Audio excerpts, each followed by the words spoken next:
안녕하세요 여러분. 히타유 아유르베다 전문의 백두산입니다.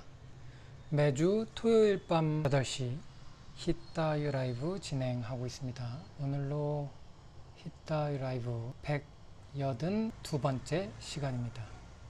반갑습니다. 네, 제가 오늘 시작이 좀 늦었습니다. 안녕하세요. 네, 벌써 지금 인도 제가 있는 이곳은 굉장히 덥습니다. 지금도 이제 방에서 혹은 이제 건물 안에 있으면, 인도는 보면 천장에 다 팬이 달려 있거든요. 그래서 팬을 켜지 않으면 굉장히 땀이 나는 그런 정도의 날씨입니다.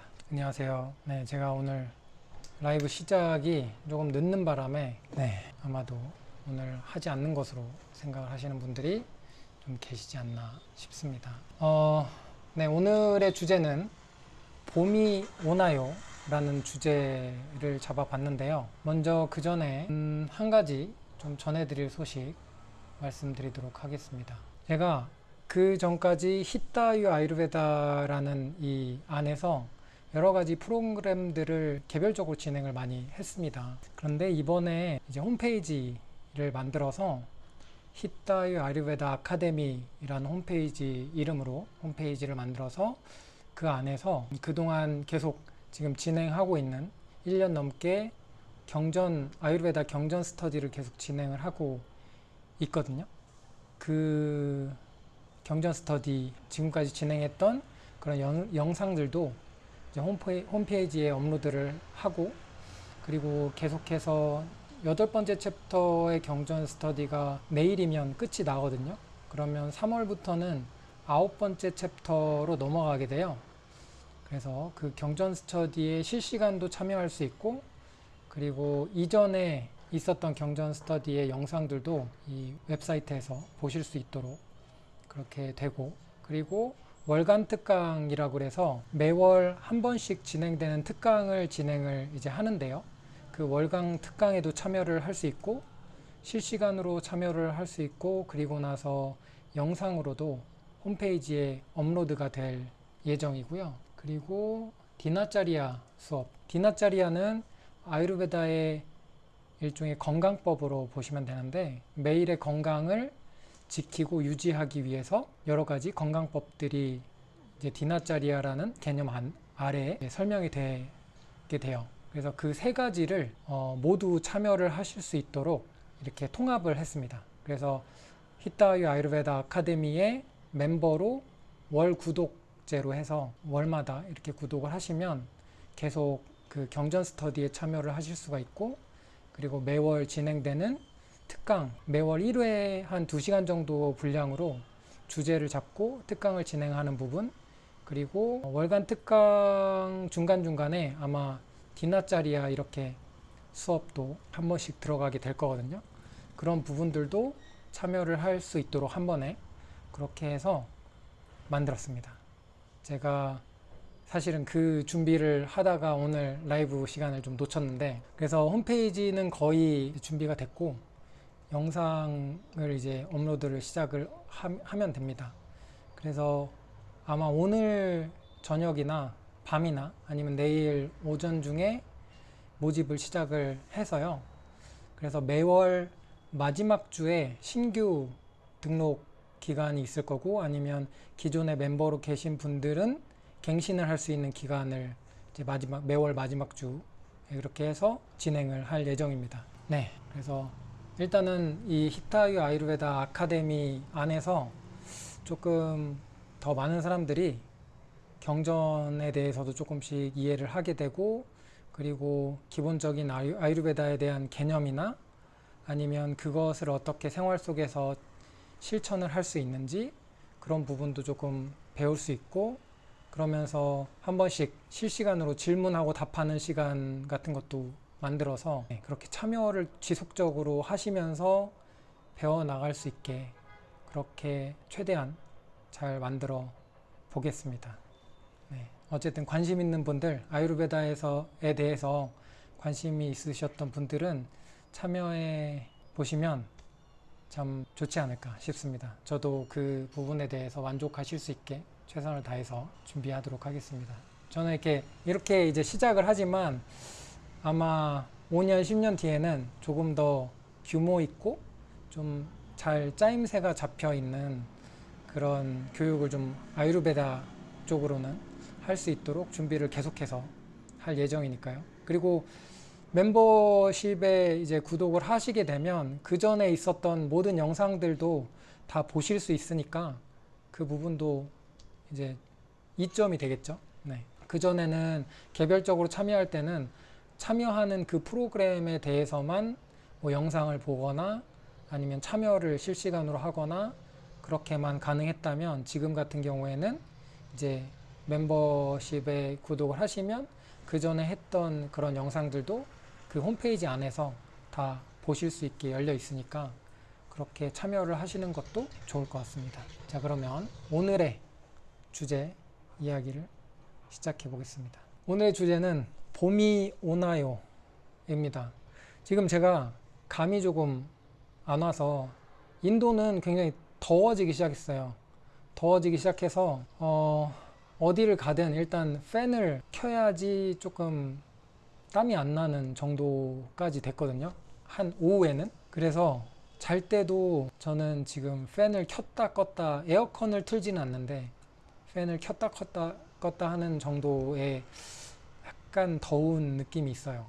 근데 우리나라는 아직도 춥죠. 그렇지만 이제 2월이 좀 지나가고 3월이 오면 이제 봄으로 지나가는 시기가 오니까 다시 이 봄이 되면 우리가 무엇을 생각해 볼 수 있고 무엇을 해야 하고 그리고 무엇을 좀 조심해야 해야 되는지 그런 이야기들 또 봄이 오기 전에 한번 해봐야 하지 않을까 해서 오늘의 주제를 정해봤습니다. 아유르베다에서는 계절을 6계절로 나눕니다. 겨울을 두 부분으로 나눠서 겨울의 앞부분과 겨울의 뒷부분으로 나누고요.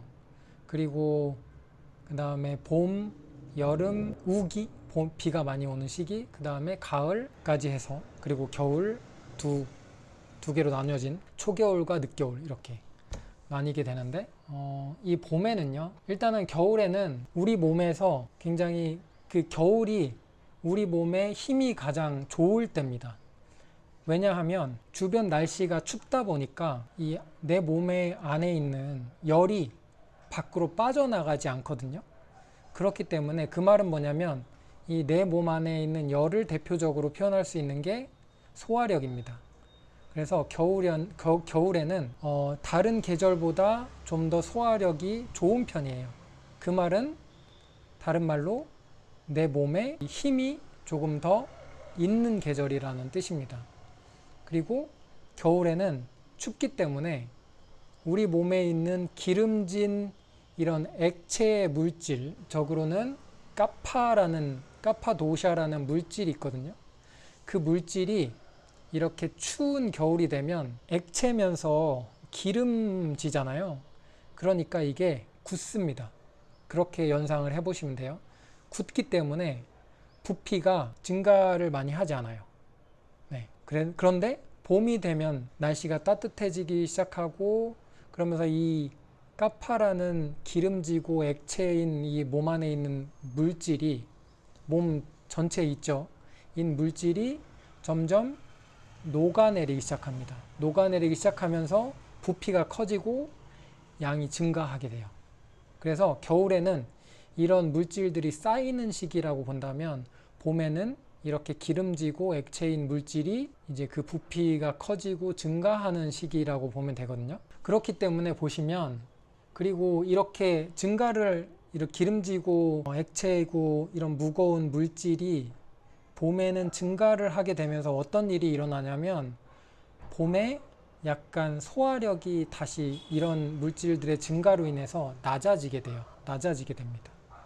그러면 소화력이 낮아지게 되면서 이제 그 시기에 봄이 오게 되면 조금 음식을 예를 들면 너무 기름진 음식, 고기나 생선보다는 우리 봄에 봄나물 많이 있죠. 봄나물 같은 것들, 좀 더 많은 채소를 드시는 것들. 그래서 이런 봄나물 같은 것들이 좀 쓰거나 떫은 맛들이 있잖아요. 그래서 그런 음식들, 그래서 기름지고 소화가 힘든 음식들보다는 고기나 생선보다는 조금 더 채소 위주, 그리고 소화하기 좀 편안한 음식을 먹어주는 것이 도움이 됩니다. 그렇게 되면서 소화력의 부담을 줄여주고, 그러면서 소화력이 저하되는 것을 막아주면서 이 몸의 건강을 지킬 수 있게 도와줍니다. 왜냐면 이 봄이 올 때 또 소화가 안 되는 음식, 좀 무거운 음식, 기름진 음식들을 먹게 되면 소화력이 낮아지게 되면서 몸의 면역력이나 여러 가지 좀 이 컨디션이 안 좋아지거나 힘이 없어지거나 이런 일들이 좀 일어날 수 있고요. 그리고 기름지고 액체이면서 무거운 이런 물질이 증가한다 그랬잖아요. 그것은 한편으로는 우리 몸에 여러 가지 분비물이 좀 더 많이 생겨날 수 있게 되고, 그러면서 그런 물질들의 증가로 인해서 이렇게 환절기에, 특히 봄이 되면 비염이라든지 콧물이 계속 나오거나 이런 증상들이 있을 수 있잖아요. 그것도 이러한 물질들이 증가하는 영향으로 좀 더 많이 생길 수가 있게 됩니다. 그래서 그런 부분에서도 이 시기에서는 조금 더 이렇게 기름지거나 무거운 음식보다는, 혹은 달거나 신 음식보다는 조금 떫거나 아니면 쓴 맛이 있는 음식을 더 먹어주는 것이 좋겠고요. 그리고 운동을 하는 것도 매우 좋습니다. 네. 이 시기에는 이런 그 물질이 몸에서 증가를 하는 것이기 때문에 좀 활동적으로 움직임을 해주고, 운동을 하거나 아니면 조금 야외로 나들이를 가거나 뭐 등산을 가거나 이런 활동들을 다양하게 해주는 것이 이 시기에는 매우 도움이 됩니다. 반대로 여름이 되게 되면 굉장히 뜨겁잖아요. 그렇기 때문에 활동을 조금, 이 힘이 가장 떨어지는 시기거든요, 여름 같은 경우. 그래서 그때는 이제 활동을 봄에보다는 조금 더 줄여주는 것이 필요할 수 있죠. 자, 봄에 탕수육 먹으면 큰일 나는 거죠. 뭐 한 번 먹는다고 큰일이 나진 않겠죠. 이것도 물론 이 계절적인 영향이 모두에게 오지만, 그 영향이 사람에 따라서는 개개인마다 얼마나 더 많이 영향을 미치는지 혹은 적게 영향을 미치는지가 차이가 있겠죠. 그래서 봄에는 탕수육을 절대 먹으면 안 된다, 이건 아니지만 자주 먹는 것은 좋지 않겠죠. 그래서 가끔 먹는 것은 괜찮으나, 그것도 이제 자신의 소화력이나 몸의 상태를 잘 관찰해가면서 소화력이 괜찮을 때 그런 것들을 한 번씩 먹어주는 것은 그것 때문에 큰 뭔가 질병이 된다라고는 할 수 없겠지만, 어쨌든 기본적인 계절에 따른 몸의 영향은 그렇게 영향을 받게 되고, 그런 영향을 생각을 했을 때 우리는 이러한 맛과 이러한 생활 방식을 조금 더 적용을 해주면 봄에 조금 더 이 몸 상태를 잘 최상의 상태로 유지하는데 큰 도움이 될 수 있다 정도로 생각을 하실 수 있겠습니다.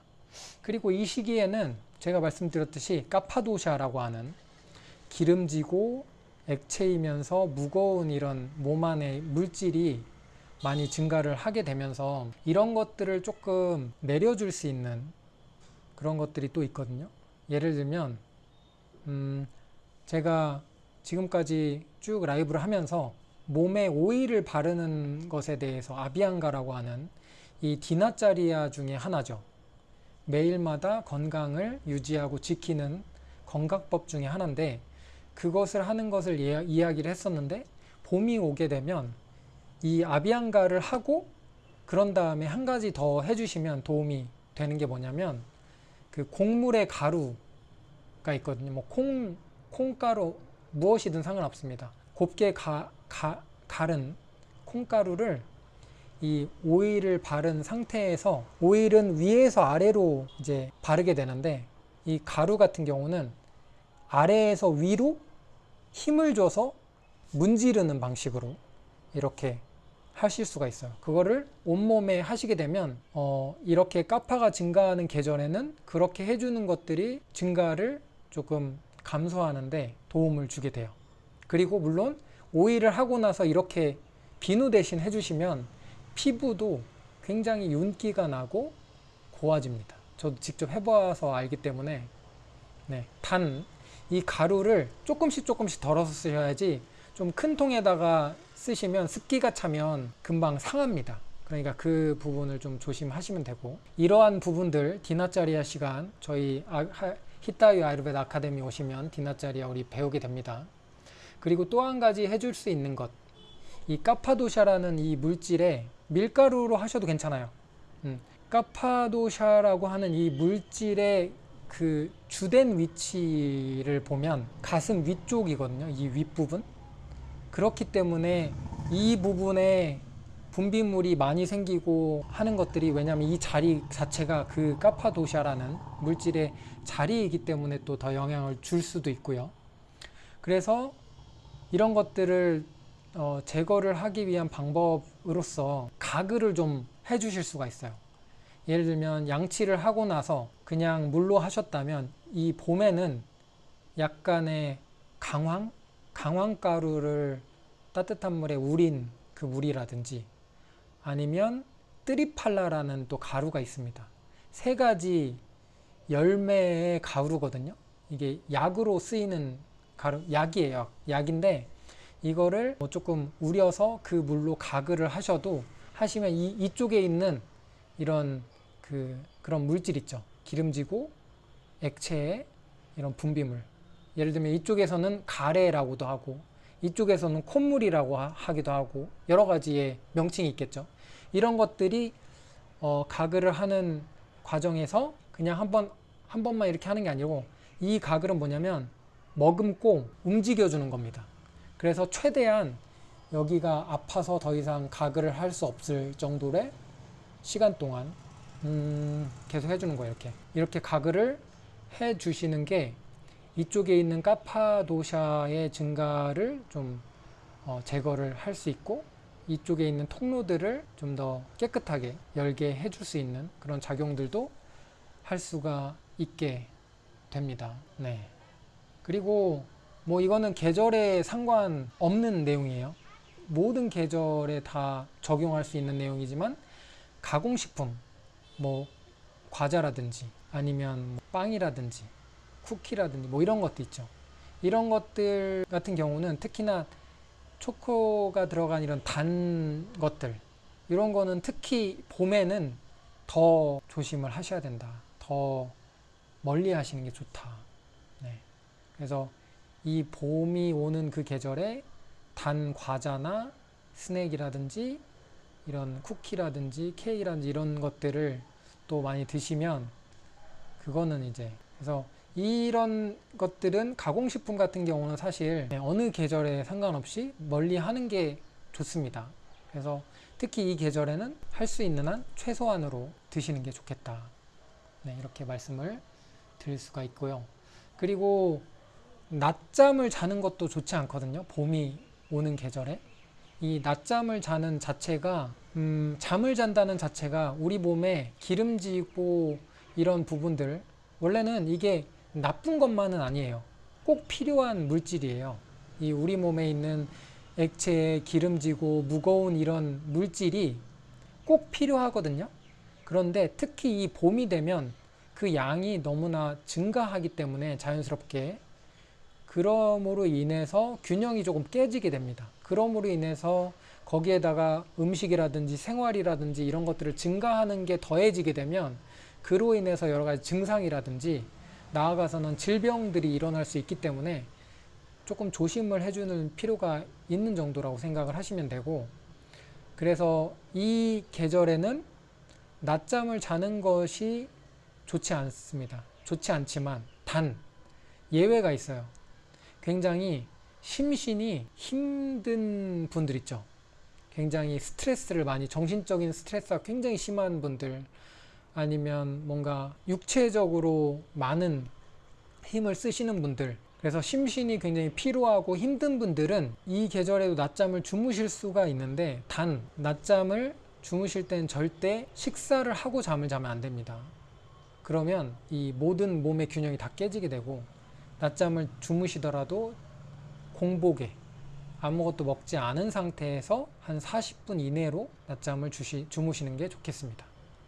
네, 그래서 낮잠을 기본적으로는 자지 않는 게 좋겠다. 하지만 예외의 경우 심신이 굉장히 힘들고 뭔가 너무 몸이 야위거나 환자인 경우, 그런 분들 같은 경우는 주무실 수 있지만 식후보다는 음식을 다 소화시켰거나 충분히 다 소화시킬 수 있는 시간 뒤 아니면 식전 음식을 먹지 않은 공복 상태에 주무시는 게 좋겠습니다. 자, 그래서 오늘은 이제 곧 봄이 조금씩 다가오니까 이제 봄에 해야 되는 것과 조금 더 조심해야 되는 것들에 대한 설명을 드렸고요. 제가 저번 주에 미션 드리는 걸 또 깜빡을 했습니다. 항상 끄고 나서 미션 하고 생각이 나는데 오늘은 그래서 깜빡하지 않기 위해서 잘 적어놨고요. 오늘의 미션, 지금까지 미션들 돌아보면 지금 음식의 횟수나 시간을 관찰하는 걸 했잖아요. 그래서 오늘의 미션은 비슷합니다. 음료와 물을 다 포함한 고체와 액체의 음식을 통틀어서 다 보는 거예요. 그 음식을 먹는 시간을 기록을 해주세요. 그리고 이 음식이 간략하게 어떤 음식인지 간략하게만 몇 글자 적어주시고, 그리고 나서 이것만 할까요? 아니면 조금 더 하실 수 있으면 여기까지는 기본적으로, 그래서 음료나 물 그리고 어떤 음식이든 내가 먹을 때, 그 음식을 먹을 때 시간과 그리고 간략하게 뭘 먹었는지를 적어주시고, 그리고 나서 가능하신 분들은 여기서 조금 더 한 걸음 더 나아간다면 그날 내 몸 상태가 어땠는지 간략하게 한 줄로, 혹시 특이할 만한 점이 있으면 그 부분도 적어주시면 되겠습니다. 네, 이것이 이번 주 미션입니다. 역시나 일주일 다 하지 못하셔도 괜찮습니다. 단 하루, 이틀만 해보셔도 되고요. 조금 더 할만하면 3일, 4일도 일주일까지 다 하셔도 돼요. 그래서 이런 자료들이 계속 관찰하고 내가 내 몸에 대한 자료들을 많이 가지고 있고, 그것들을 얼마나 계속해서 지속적으로 생각하고 관찰하느냐에 따라서 내가 어떤 음식을 먹고 어떻게 건강하게 살아갈 수 있을지에 대한 단서들이 많이 생기게 됩니다. 그래서 내 몸을 잘 이해하지 못하는 사람은 건강하게 사는 게, 이런 음식이나 생활을 조정하는 게 굉장히 어려워요. 왜냐하면 내 몸이 기준인데 내 몸을 알지 못하기 때문에 그렇습니다. 그래서 지금부터라도 여러분들이 내 몸에 대해서 잘 이해할 수 있는 이런 데이터를 기본적으로 계속해서 구축을 해 나가셔야 합니다. 그래서 그러한 관점에서 제가 이렇게 미션을 계속 드리는 거고, 그래서 이런 것들이 습관이 되게 되면 나중에는 자동적으로 생각이 되게 돼요. 먹기 전에 배가 고픈가? 먹을 때 혹은 먹은 후에 속이 어떻지? 그리고 오늘 뭔가 몸에 어떤 증상이 있을 때 오늘 뭐 먹었지부터 생각하게 되고요. 수면이 어땠지부터 생각하게 되고요. 이렇게 습관적으로 가게 돼요. 그래서 그때까지는 의식적으로 계속 훈련이 필요하다고 볼 수 있겠습니다. 자, 그러면 오늘도 히타유 라이브 시청해 주신 여러분 감사드리고요. 저는 또 다음 주 토요일 밤 8시 또 새로운 주제를 가지고 찾아뵙도록 하겠습니다. 참여해 주신 여러분 감사합니다. 즐거운 주말 보내세요. 안녕.